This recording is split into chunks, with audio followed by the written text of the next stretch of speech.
आरज हानजाया सानजा गहपुर बियाबनि बरफुख्रि आरज हानजा बिथांमोननि जथाय आरज नोंथांमोनखौ दिन्थिलांगोन अन्नानै भिडिअखौ नायलांबाय थादो। आरज जागासिनो।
मोनबा जिरादखौनो जोङो बाथौ होनना बुंनाय जायो। बा माने मोनबा थौ माने गोथौ। बेखौ जोङो जायखौ जोङो बे मोनबा जिरादखौ सोरबायानो सोरबा दैदेनमारदों होनना साननो हायो। गोसा बार बारोब्ला बांग्रिं फैयोब्ला बायदि रोखोमनि बे मिथिंगानि माने सोलायनायखौ नुयोब्ला सोरबा जों इसोरा दङ होननानै जोङो सानना लायो। जों बाथौआरि हिसाबै जोङो मा खालामदों सोरबा इसोरखौ मुं खालामनानै जों माबा मोनसे जायगायावसो जोङो इसोरखौ मोननांगोन। बेखौ साननानै जोङो सिजौ दंफांखौ जोङो सिम्बल हिसाबै प्रतीक हिसाबै जों बेवहाय मा खालामो मंगलबार खालि गोदोआवथ' खममोन बांद्राय जोंनि गोसालियावथ' मोन गंसे गैबावलिया बे बाथौआरि बे सिजौखौ गायनानै फुजिनाया गंसे गंनै गंथाम बिदि गामि खालामै दा मोनसेबो गामि गैथ'लिया। जोंनि बेयावबो गंसेबो माननि बे दारख'नि एखेबारे गिदिर सासे माने रायथाइगिरि दारख'नि लिरनाय मानसि आरो बे कार्ल मार्क्स। कार्ल मार्क्सआ बुंदों the human being had invented God in their own images. बे मानसियानो इसोरखौ गावनि बादियै सोरजिना लादों। गोदो नुवाखै जों सोरजिना लादों आरोखि। जों बुंनो थाङाखै जे एखेबारे शिब बायदि, जों बुंनो थाङाखै जे एकदमबारे माने ब्रह्म बायदि बिष्णु बायदि बुंनो थाङाखै। जोंनि गोसोआव जि सानदों बेनो आरो। दा सोरबा हयथ' मोनसिंसिं बोरायखौ बुंनो हागौ, मोनसिंसिं बुरैखौ बुंनो हागौ। गोदो सोरबा बिजाब लिरदोंबा बे नङा, बे जोंनि माने गुरुसो नांगोन। बिनि सिगाङाव जाय दङ बेखौ जोङो इसोर होनना बुंनाय जायो। दा बे जोंखौ नुवाथार हिसाबै जोङो मा खालामदों हानि रोदाखौ रुजुबना बुंदों। थेवब्लाबो जोंनि गोसोआव जेन एकदम नुथारनायसो नांगौ। नुवाथारिखौ माने फोथायनायावसो माने मा जायो गोसोखौ हमथानो हाया। बेनिखायनो आं नुनो मोन्दों जोंनि गेजेराव मा खालामदों जों बेखौ फुजिब्लाबो दुर्गा फुजा जायोबा दुर्गा फुजा एखेबारे बेवहा दुर्गा देबिखौ नुबासो जोङो बेयाव थानानै फरायनायखौ सोरबा कालिखौ थाना होयो, सोरबा लोखि फुजायावबो होयो आरोखि। दा आं सानो आंनि बेक्तिगत मतामत बे लुबैदों बे लुबैनायखौ जों मोनगोन होननानै जों सानो। बेनिफ्राय हानिफ्राय एसे सायाव थसेल' बिथ' दं आरो। थ' बे बिथ'खौ रुजुदों मा सासेल' इसोर माने इसोरा सासेल'। दा इसोरा माने एकदम जोङो गोदोआवथ' मोनदों मा तेत्रिस देबता मा जों अनेक खोथा मोनदों। जों बाथौ हिसाबै सासेल' इसोरखौ फोथायनांगौ। दा सासेल' इसोरा जे नंगौ आं बेखौ माने सल' मोनसे जों फरायनो मोनदों बे खोथा बुंनायखौ। दा साथाम बिलोगो दंमोन आरो बन्धु।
साइन्टिफिक जिथु भिउ बेजों एसे लोब्बा दङ। आं बेखौसो एसे फंनैसो बुंनो सानदों। दा जोंनि धोरोम बिजाबाव सान, अख्रां, बार, दै आरो हा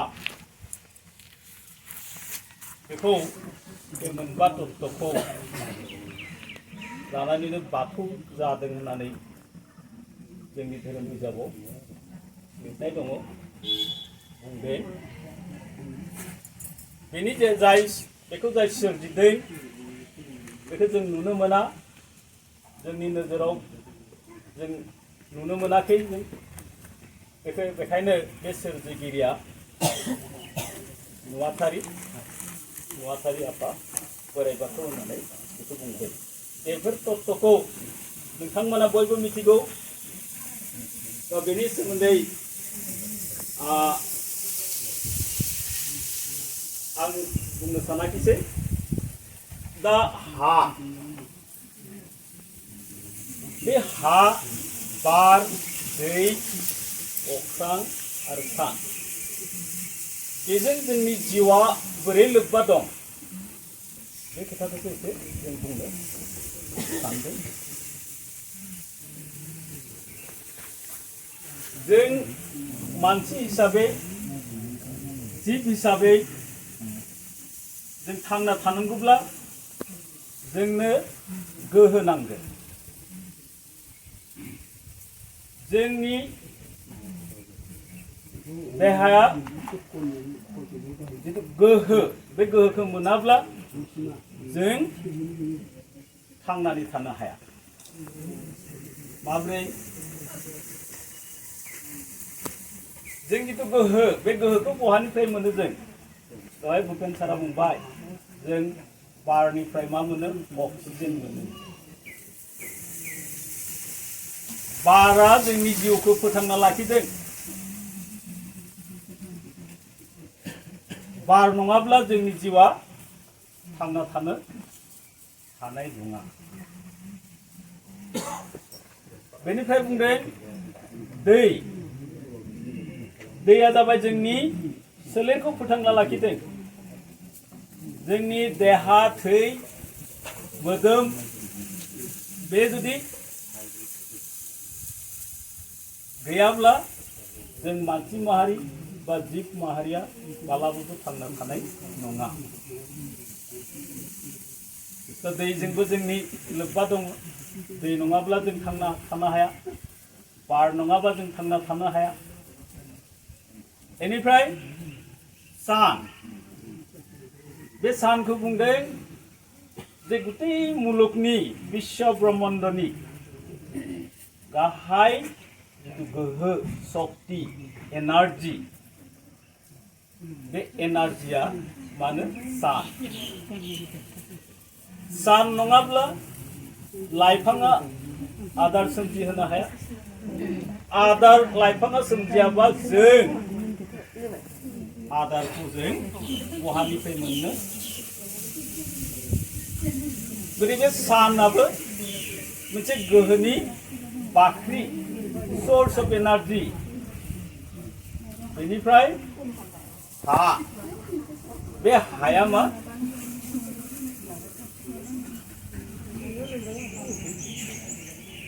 सोरजिथायनि गुदि बेनिफ्रायनो जेखिनि एनार्जीफोर सोरजियो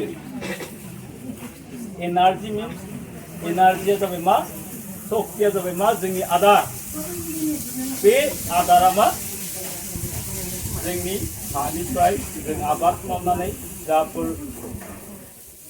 फिथाइ सामथाइ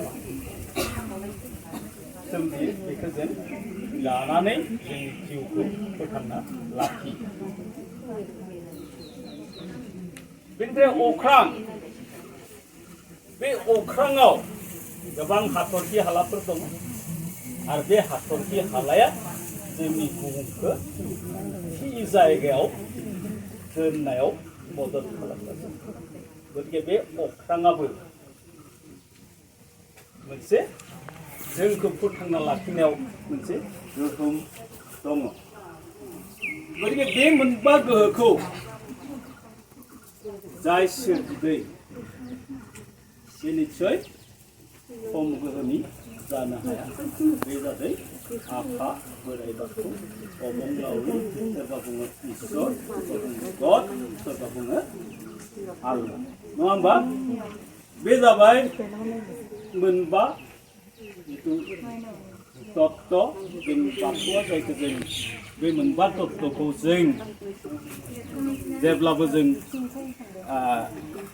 गाबज्रियो आरज लानायनि सिगांनो बेखौ जों गाबज्रियो ओं रिं क्लिं से होननानै जेब्ला जों आरज गाबनायनि सिगांनो बाथौ धोरोमनि खामानिखौ आवगायनायनि सिगांनो जों बे मोनबा गोहोखौ जों सिगांनो मा खालामो सुंग्रियो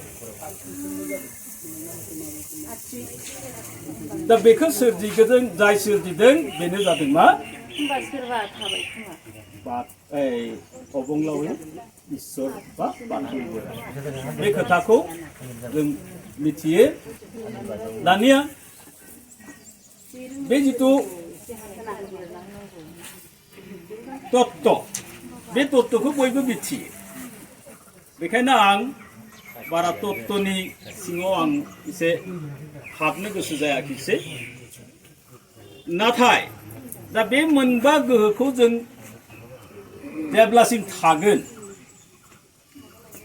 बुहुम जेब्लासिम थागोन हाया जेब्लासिम गोग्गो जाना थागोन बारा जेब्लासिम गोग्गो जाना थागोन दैया जेब्लासिम गोग्गो जाना थागोन बे मुलुगाव मानसि माहारि जिब माहारि बेफोर थांना थागोन नाथाय हाया जुदि गुबुंले जायो पलिउटेड जायो बारा जुदि गुबुंले जायो अख्रां बा बे